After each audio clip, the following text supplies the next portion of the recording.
everyone. Welcome to the Waxing Podcast. I am so excited to have Rebecca on. She is a rock star for one. And yeah, thank you so much for coming on the podcast. Thank you so much for having me. So you're here locally, well, at least in Florida. Where are you exactly located? Well, I live in West Palm Beach, Florida, but I have my business in Palm Beach Gardens, which is a little bit northern of West Palm Beach. Yeah, it's 20 minutes away from me from my house. I'll actually be in West Palm Beach in October. Are you going to the IECSC show? Well, if you're going, Yeah. sure.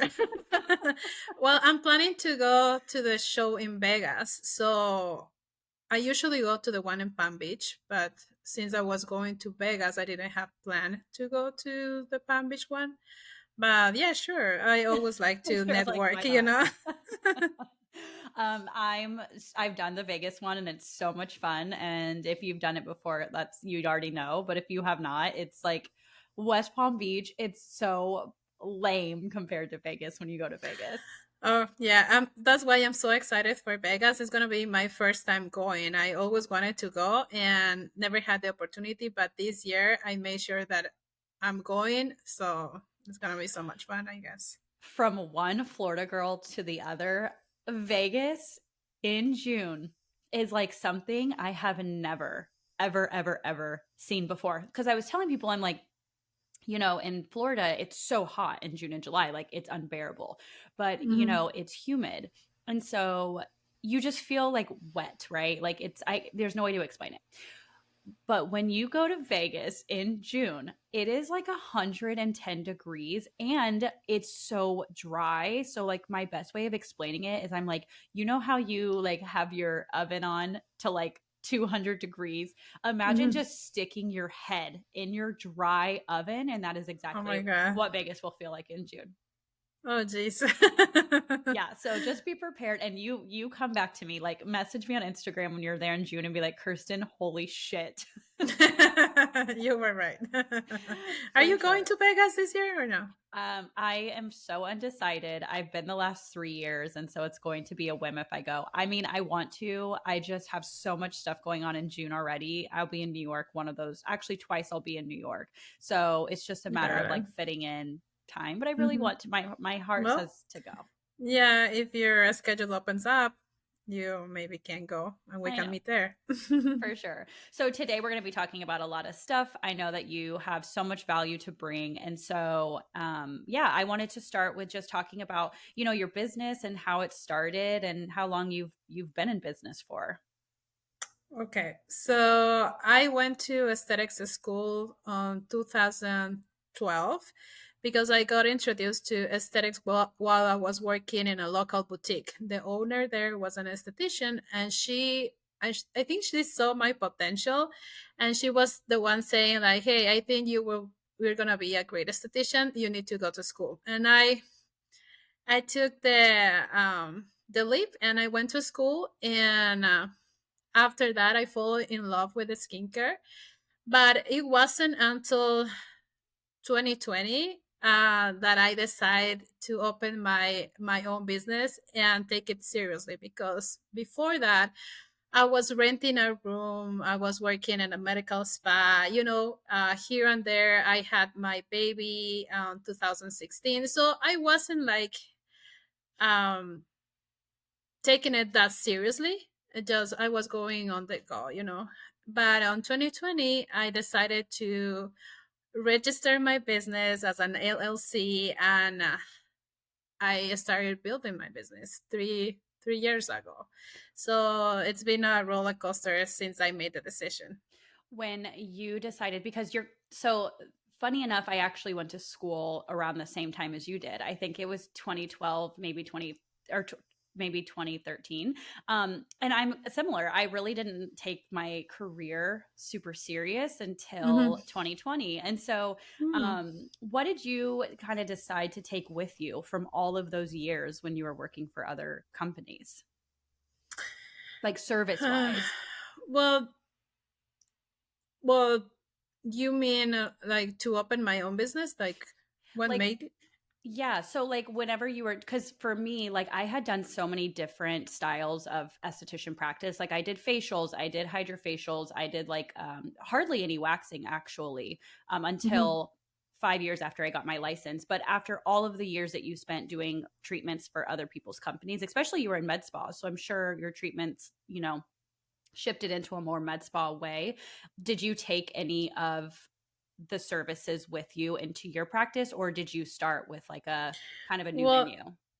yeah, well, when I started my like working, I remember doing everything, I remember waxing, designing brows, makeup, different type of facials. Then when I moved to more a medical setting, I remember used to do a lot of microdermabrasion with pumpkin peels at the Oh my moment. god, me too. I remember those.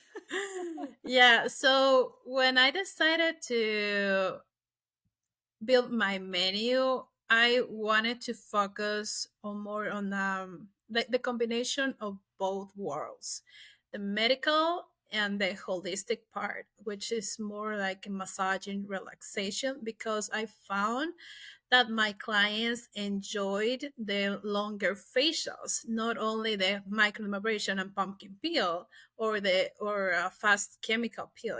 Even though at one point in my career I wanted to do a lot of them because it's you get a lot of profit from them and you get Mhm. to do a lot of them during the day. But I found that my clientele was more into the longer facial, the connection, the relaxation. So when I started my menu in 2020, I it was the first time having a signature facial, which it was 1 hour long, and that I include a little bit of massage, microdermabrasion, little different things that keep me more connected with my clients. So I think that from the other the works that I did, I took the medical part and then I made it very personal with the holistic and the helping people to relax and ground themselves. And the combination has been working amazing for my business. Do you feel like a signature facial is like a must have for when you're opening your own business, like tailoring it to something that only you do, that was created by you? Like, do you think that that draws in your clients when booking for the first time? Absolutely. Yeah. Absolutely. Because the more that I work in this industry, the more that I know that you have to be yourself and have something that stand out, and that you're the only one doing it. And that really helps to bring your golden clientele, brings the clients that are gonna value your service, your time, your work. So yeah, that's a must have, to have something that you put together because you think it's good and you're enjoying doing it. So you did facials and waxing and makeup for all of these companies for quite a long time before 2020. I mean, 8 years. And then whenever you decided to take the leap in 2020 to own your own business, I know, you had all of the skills and you had all of, the things that you like, you're no longer a baby esthetician anymore in that way, but you're a new baby business It's owner. on it. Yeah. Hmm. So, what were some things that you put into place right away that you felt like really helped to scale your business? For me, I feel I started to set boundaries with clients, like cancellation policies, no show policies, and started to stick to my schedule. Because I remember before, I had my schedule, but a lot of openings, and when somebody asked me to come on a day off or stay um, later, I always say yes. And I was working for the clients, and that was very draining. And when I changed that mindset that I need to, set my boundaries and explain that to clients that have the schedule set up and let them know what to expect. That really helped me to bring the clientele that is aligned with the services that I'm offering, and also they want me. They are gonna support me because they know what to expect. So that really was one of the first things that I decided to do early on my business, and I keep working on it It's so every time. hard. Yeah, every time I come up with a new way of doing things, because now that I've been getting a lot of new clients since my Instagram blew up, it's been challenging because the same policies that I had in 2020 is not working out anymore. So now I had to implement different ways, to let them respect my policies. So And yeah. it's funny that you said that that was the first thing that you really made sure that you put in place or try to at the best of what we can do, but it's the hardest thing that you can put into place because you can do all of the things like get the website, do the branding, which you've done all and we'll get into in just a second, but those are all things that are possible and kind of take the like we can take the emotion out of like doing those and checking those off the list, but the policies and the boundaries or something, it's hard because then that revolves around our emotions and our ability to Hmm. be like, look, I love you as a client, but like my business cannot survive if you do not obey the policies that I have put into place. Like it's not about like it sucks because it's not about the client, but the client, Yeah, it's hard because I get it. The client's like, but we've been coming here for a whole year and like I all that stuff. know. It's just I like hate that is my It's ultimate yeah. worst about our industry. But also, I remember when I made the decision, like, to stick to those rules that I made for myself, for my business. The people that need to be there, they stick with me. But the people that I need to leave there, they left, and without any, you know, regression or anything. So they just left, and I mean, for me, that's the hardest part, to see a client leave and didn't know what happened, but I just have to trust the process, and trust that I'm not for everybody. Yeah, so that's the hardest part for me, at For least. sure. I mean, I think all of us are a little bit of people pleasers. It's kind of what we do with our job. We Mm, want to make sure they like their service, but of course you want to make sure they like you and you know what you have is great. And so, yeah, but you're right. I think for every client that gets upset and leaves is just a place for a new client that is going to actually respect. So, correct. now you mentioned which I want to talk about with you because I am blown away by your fast growth on Instagram, but it was really interesting how you said that, it actually has helped become a driver for your business. So let's talk a little bit about your Instagram. Okay. I love this topic because it excitement. So I have my Instagram for a long time, even before having my business. I used to post skincare tips here and there. But at the beginning of this year, when I took Rhea's program, Hmm. I remember she always teach that Instagram is not the first place that they're gonna bring clients.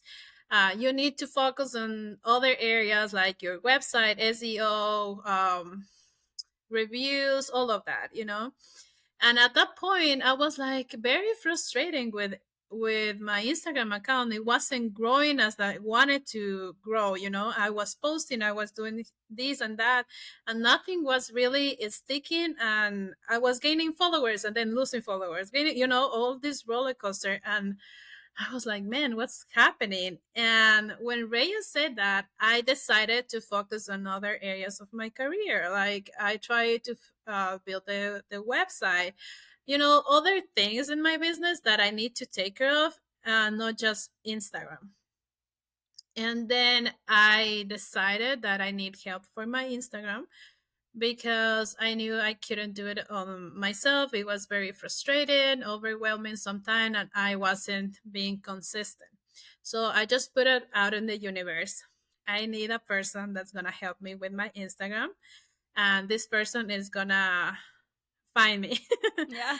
So one day, when you have an Instagram, there's a lot of accounts that reach out to you, like, I'm gonna help you get Oh my gosh, followers all yeah. the Yeah. time, right? Yeah. I used to get those all the time, but I just always delete it. And then this girl sent me a DM, but with very personal messages saying like, I can help you.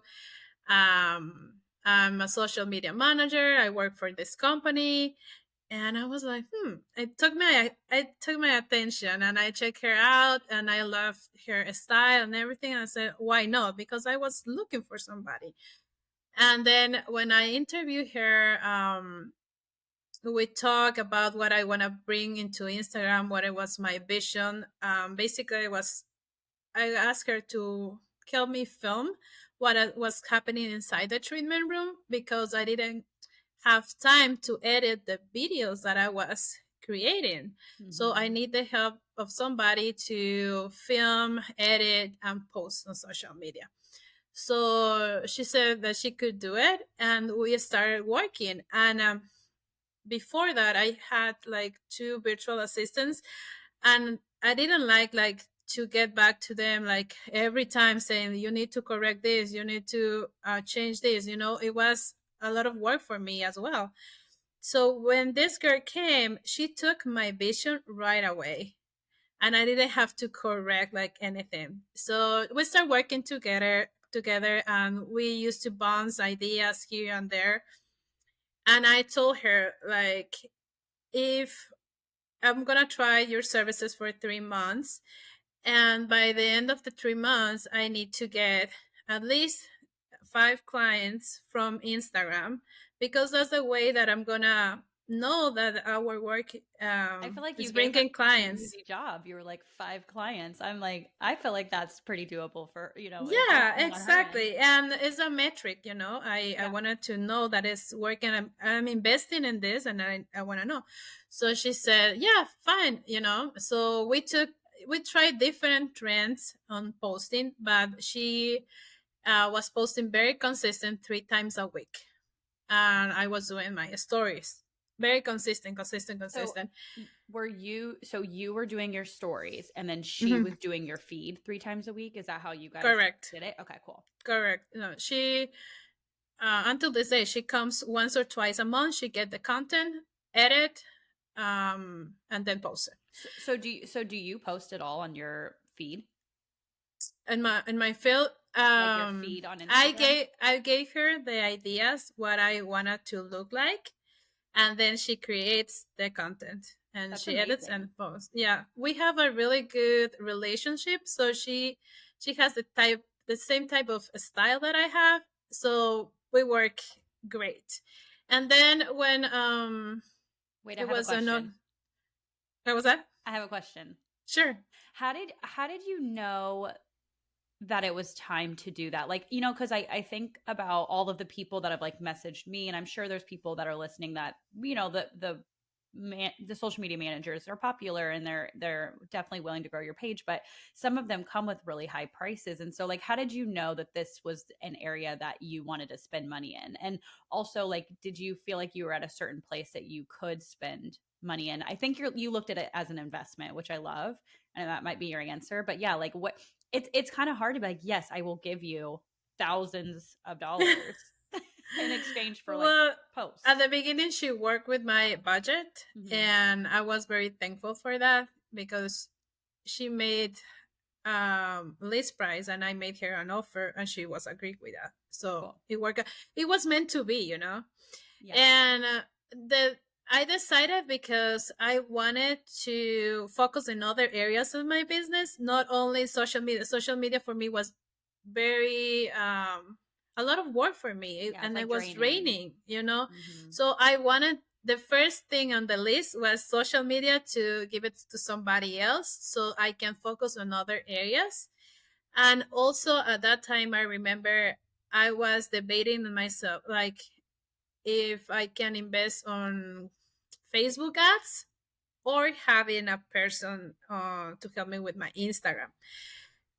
And then for Facebook ads, you need to have a good website.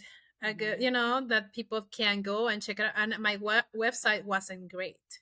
So I was like, okay, right now I can invest on somebody to help me out with with my Instagram while I'll build my new branding I love website, as that.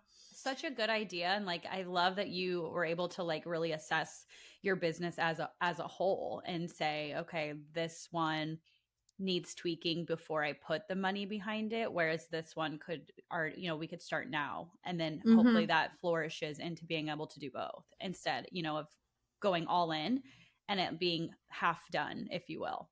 Exactly, because at the end of the day, the goal it was to bring new clients, then the type of clients that I was looking for, the golden Mm-hmm. clients. So that was the end goal. So I learned from Brea's program that the website SEO is another way to bring new clients, but I wasn't ready to invest on ads to build that up. So that's why I decided Instagram first. And in November, right after Thanksgiving, one of our videos went viral. And That that has to blew be up fun, my. right? Yeah, it was incredible. I couldn't believe it because it was this video that I I said we created together because she got the footage, but I told her what I want to get with that footage. And she created this video, and it was incredible for me. I said, "Yeah, go ahead and post." We were been posting since August, so it was August, September, October. By mid-November, it hit. So that's something that you need to pay attention. Is like you need to be consistent for at least 3 months to see the results. It's not like happening in a week or in a month. It's just a consistency of doing the same type of content. And I remember that blew up the Instagram. Everybody starts to liking it and commenting, and it blew up in India first. I was like, "What's the point? Like, I'm getting to know, in India, but it does not bring me customers. Like, what's the point?"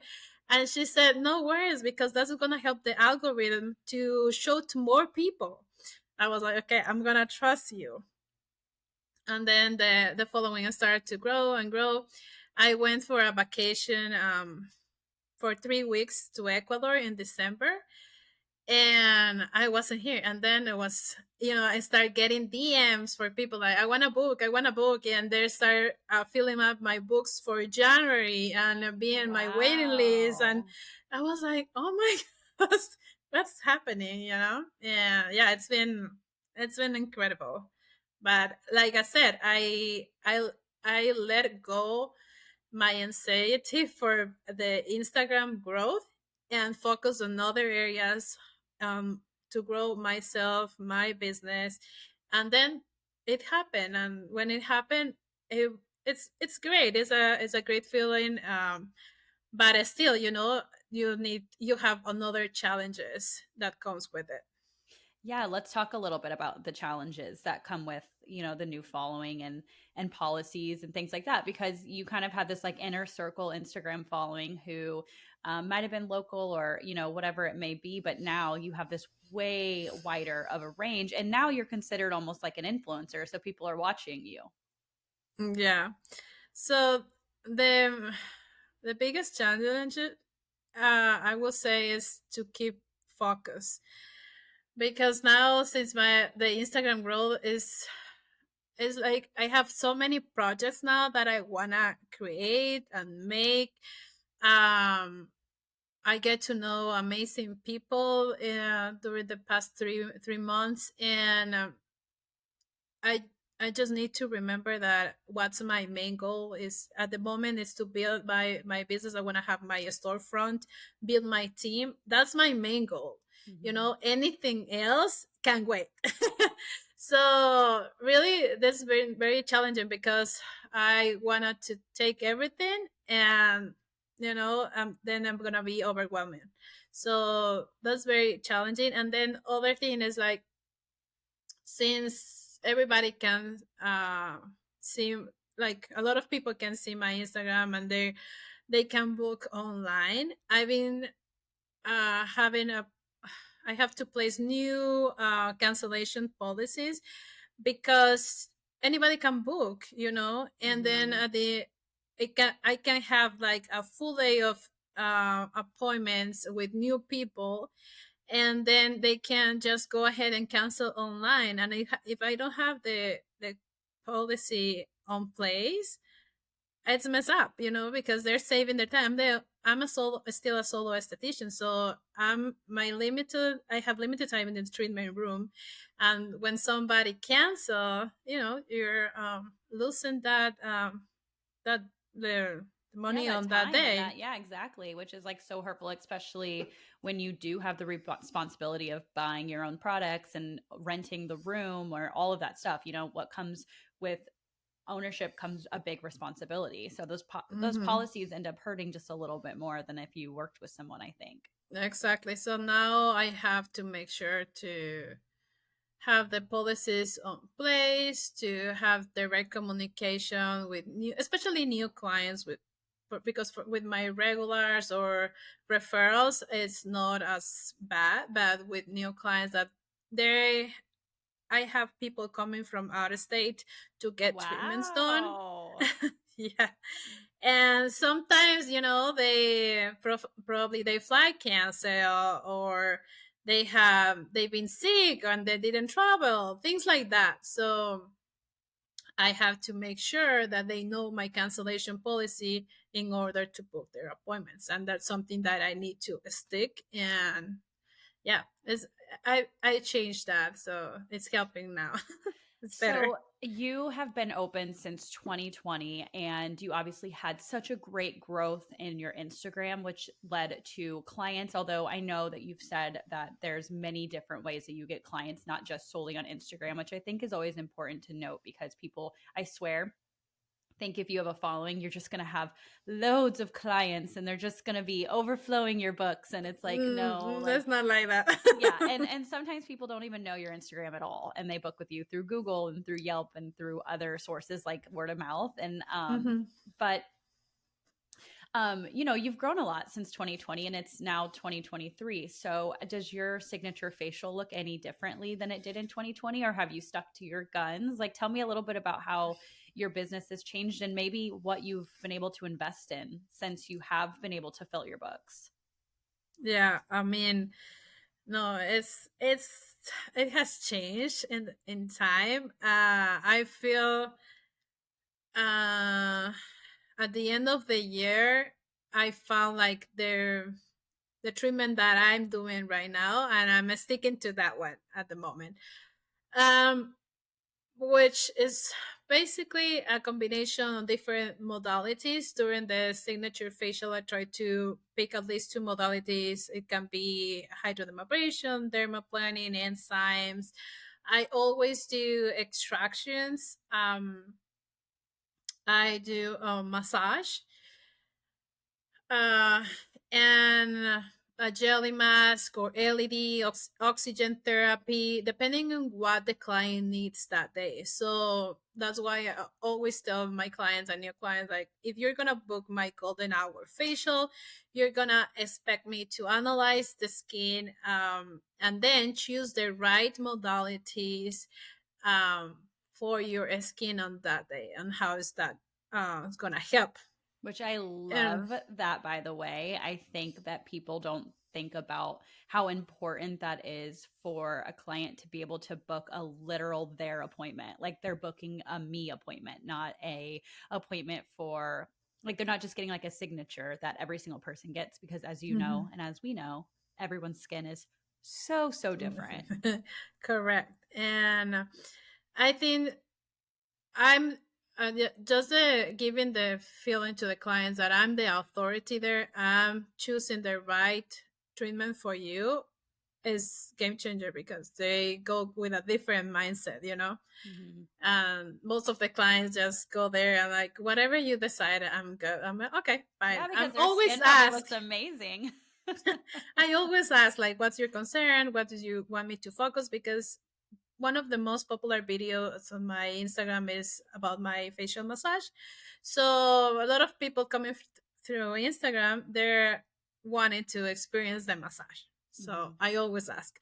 But I feel that, well, last summer, me and my friend decided to take a class to learn more about the facial massage.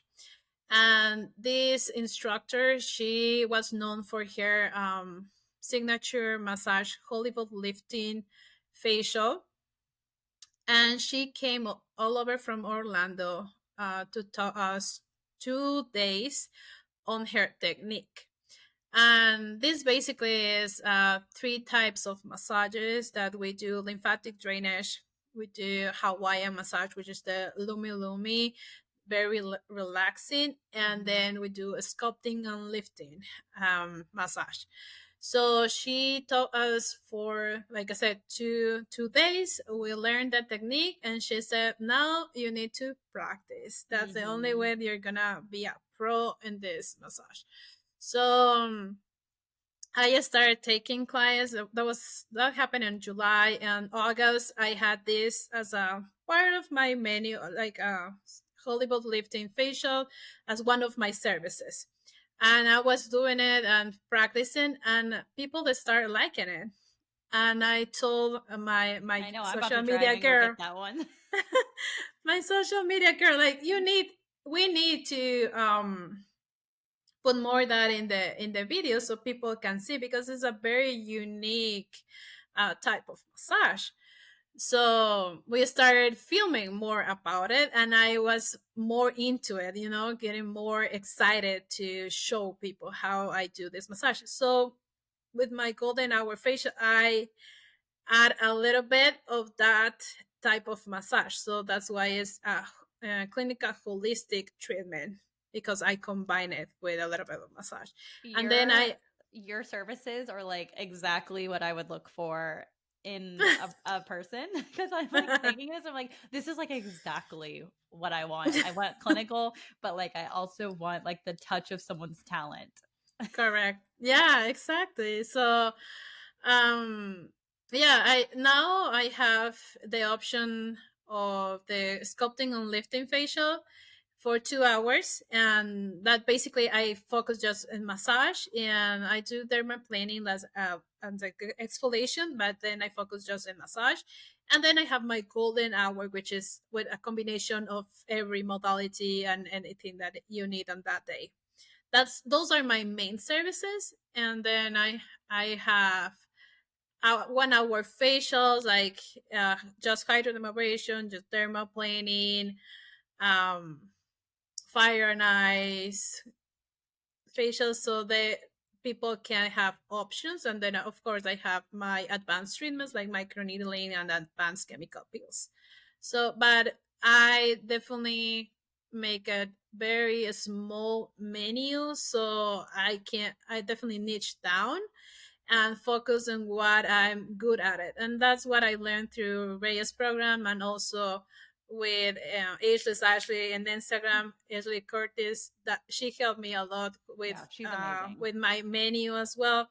So I think working with a mentor, a coach, really helps you find um, what you want to do and how you want to stand out.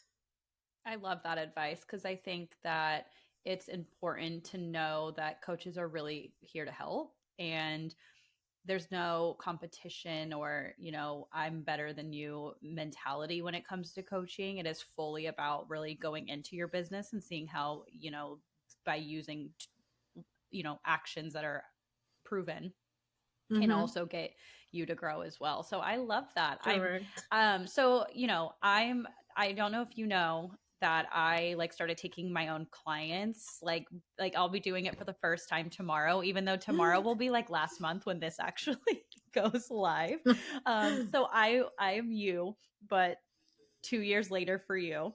And what advice do you have for like new estheticians that are opening their own business? Like for me, my thing that I've learned so far is make sure that you know how big your space is before you are moving into it. Even if they tell you it is a certain size, I would go ask to see it and bring your measurer and measure it yourself, because you just never know. And then also like making sure there's really good parking, because there's nothing worse than a client being like, there is no parking here, like F that for 20 minutes, which I have good Hmm. parking, thank God. But then branding and a good booking easy system. What are your advices for people opening My their own business? must.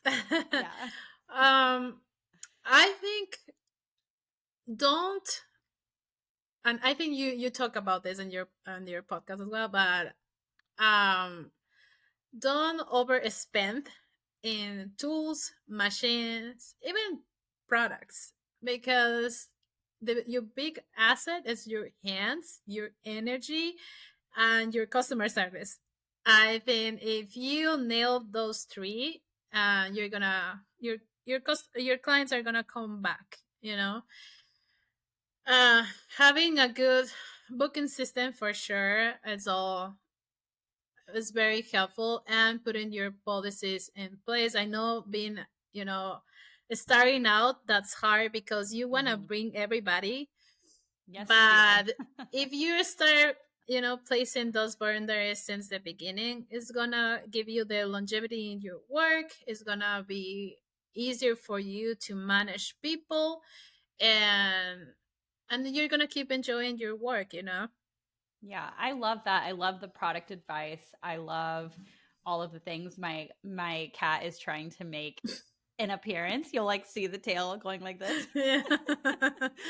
But So cute. I love the product advice. I know for me, like looking for products, I was really trying to look for no minimum order quantity, because I don't want a full line of products to tie me up and being in Mhm. debt. And I know in the future, like, especially for skincare, like I know there's a lot of really good brands out there that do expect you to spend a certain amount, but just know, like, find a brand that you can comfortably use right away that fits your budget. Mhm. I know, I don't know if you just saw the tail go through. Yeah. And you can always change your mind in the end. I don't think, like, I think we have such this notion of like when clients walk into your space, they're like looking at all your things and they're like, that counter looks like it was bought Yeah, from we all Facebook. have that. We're Yeah. not coming there. And like, you want to have like the hardware restoration furniture, but like clients don't care. They care about your hands, they care about your energy, and they care about what you can bring to the table to serve Correct. their skin. So I love that Hmm. advice.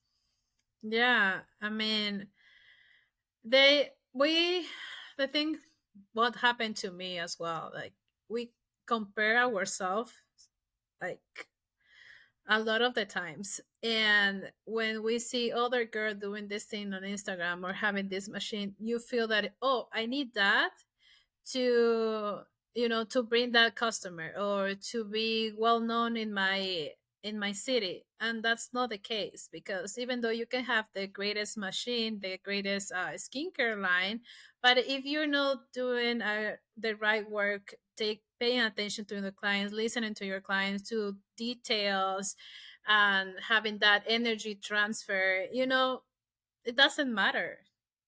I had a client the other day, and she told me, "I think you're the only one doing facials at this time, because most of the girls, they're doing just a clinical facial, which is Mhm. the 30 minutes, and that's it. You're she said, the only one taking care of us, and making sure we connect, relax, and it's more than just a fastest facial." So I think that really it helps you stand out. And I was going to mention that other thing, like when you're gonna start the business, try to niche down and focus on what you really are good at it. Don't try to do everything, um, because you cannot focus on the clients that you want to bring to your business. And I think that you're doing great. Just focus on the waxing and the things that you like to do. Yeah, I mean, thank you so much. It's so funny because, and I just have to say that before hitting record, of course, you said that this was your first podcast and, this was a new thing, but oh my gosh, you just like everything you said was so amazing. And even me, like, I always tell people, like, I am like the vehicle that basically gets people to listen to people like you that gives advice. But really, I took so much away. And so selfishly, thank you. Oh, thank you, Kirsten. And so, just to wrap it up, I would love to kind of know. I know everyone's social media is different, and how people go viral is completely, dependent on their style, their Instagram, and all of the things. But what have you noticed from your Instagram that takes off each time? Because I think, and again, like I said, it's different for everybody. Because I kind of Mhm. know what will do well, and I always know when I post something that it didn't hit, and I'm like, I can see why it didn't. But like, yeah, what's worked for you? So I think when my social media girl and I create content for Instagram, I always tell her that I wanna show my followers what is really happening inside the treatment room, and also what is happening in my mind, Mm, because that's something very hard to know. And for somebody new that wants to go in my to get treatments with me, that's what I want to show them, the experience that is inside the treatment room when you get a facial with me. So when she makes this type of videos, like very close up, the angles, the movement of the camera, I think, and put it together little pieces of the treatment, those videos kill yeah, it because it's because like you want to see it all through till the end. exactly. So Yeah. because like I said, for me, we tried trends, we tried educational videos, when different things, and nothing like stick up. Like people like didn't follow me for that type of style. But when this video went viral, we said, oh, that's the one, that's the type of content that people really like, and we stuck to that.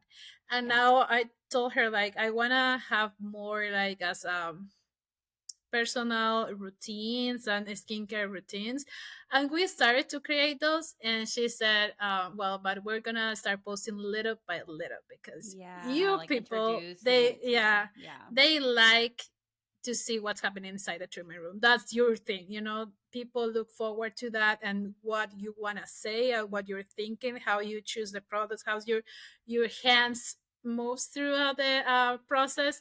So I said, yeah, that's fine. So we're posting routines here and there, but not as many. I really, really love that. Like, because you know what? I think we live in a world where we see what other people are doing. And if that went viral for them, we try to copy it for us. But the thing is that people follow people for different reasons. And like you said, you had your viral video moment, and that was when people were following you at a really rapid speed. And those people that followed you, it's because they wanted more of that. And so I Mhm. actually think that that is such great advice, because it is easy to get wrapped up in like what's working for other people and what are other people doing. But then you'll notice that your audience doesn't hit it the same way, because that was too out of character for you, and it's not why they came to you, because they probably already follow someone else that does that stuff. They're Mhm. uninterested in that. And I like Correct. love that. I feel like that advice just hit so heavy, and I hope that it actually resonated with everyone that's listening, because that resonated very well for me. No, that's amazing. And I need to remind myself, just being you, be as authentic as you can, because like I said, when you're on social media, you start to compare yourself. You want to do like what everybody is doing just because it's working for them, but you have to realize that you have to be you in order to show that value that you have to bring. And I would say, like, try everything in social media and see what sticks. And then once you find out like what people like about your content, stick to that and be consistent, consistent, consistent. And that's gonna help you build the community and the followers. So I put these videos on, I put this one on YouTube so people can like see. And then I put the audio on Apple and Spotify. And for everybody that's watching on YouTube, they're going to just see the whole time my head. I'm just like, yes, Yes. Yes. Probably I'm gonna watch it later because I'm when I'm talking, I try to see somewhere else, like just to keep focus, and I don't I'm not looking at you, so maybe I'll watch it later. No, you are doing amazing. And thank you so much, Rebecca, for coming on. And Oh, how thank you. how can people find you? Well, on Instagram, you can find me at skincare.rebecca. That's my handle. And we just rebranded for my business. Now is the Golden Hour Aesthetics. You can find me on my website, goldenhour aesthetics.com. And yeah, that's pretty much it. Right I love now, it. like I said, just focus on Instagram. We have my Facebook and TikTok as well, but if you want to find me, Instagram is the way to go. Yay! Thank you so much for coming onto the podcast. And Thank you, Kirsten. I'm so I, happy. yay! Thank you.